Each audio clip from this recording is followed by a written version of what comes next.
మొదటి యాజకుడికి ఈరోజు గట్టిగా తీర్మానం చేసుకో. మూడో మాట చెప్పమంటారా? దైవజనుడైన యెహోషువ వేకువనే లేచి యుద్ధాన్ని వ్యూహపరిచి యెరికో మీద యోర్దాను నది దాటినట్లు వేకువనే లేచి అనే మాట చూస్తాం. మన ఆరాధ్య దైవం ప్రభు అయిన యేసుక్రీస్తు వారు కూడా ఇంకనూ చీకటి ఉండగానే ఆయన పెందల కడనే లేచి ఒలీవల కొండకు వెళ్ళి ప్రార్థనలో గడిపాను. వేకువజాము ప్రార్థన యుద్ధ భూమిలో నేను గెలిపిస్తుంది. విన్నారా? అడుగడుగున అనుక్షణం మనకు యుద్ధమే కదా.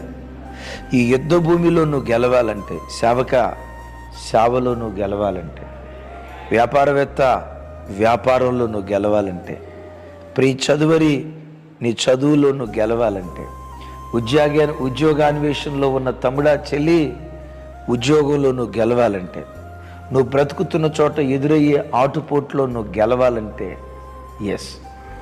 మొదటి యాజకుడికి యుద్ధ భూమిలో అఖండమైన విజయాన్ని పొందుతావు.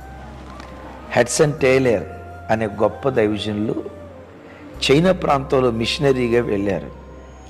చైనా కమ్యూనిస్ట్ భావాలు కలిగిన దేశం కదా. అలాంటి దేశంలో పోరాటాలు ఎదుర్కొని అద్భుతమైన సేవ చేశాడు.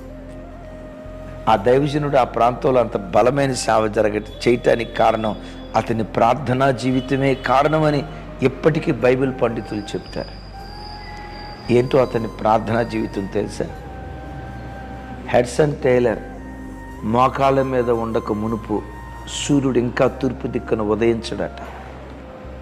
ఆయన మోకాళ్ళు ఊరిన తర్వాతే తూర్పు దిక్కున సూర్యుడు ఉదయించడం ప్రారంభిస్తాడట. దాని అర్థం ఏంటో తెలుసా?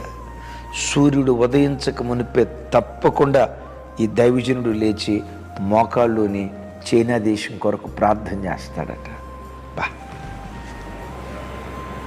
అతడు మోకాళ్ళు ఉండకుండా తూర్పు దిక్కున సూర్యుడు ఉదయించడు. ఎంత చక్కగా ఉంది ఈ మాట. తమ్ముడు చెల్లి, సూర్యుడు ఉదయించక మునిపే నీ పడకల మీద నుంచిలే.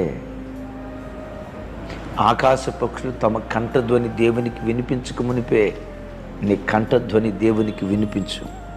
నీ చుట్టూత అన్యులు, దైవము కాని వాటిని ఆరాధించే ప్రజలు వారి కంఠధ్వని వినిపించక మునిపే నీ ఇంటిలో నుండి నీ కంఠధ్వని దేవునికి వినిపిస్తే నీ ఒక్కడి ఆశీర్వదించబట్టం కాదు, నీ ఒక్కదాని ఆశీర్వదించబట్టం కాదు,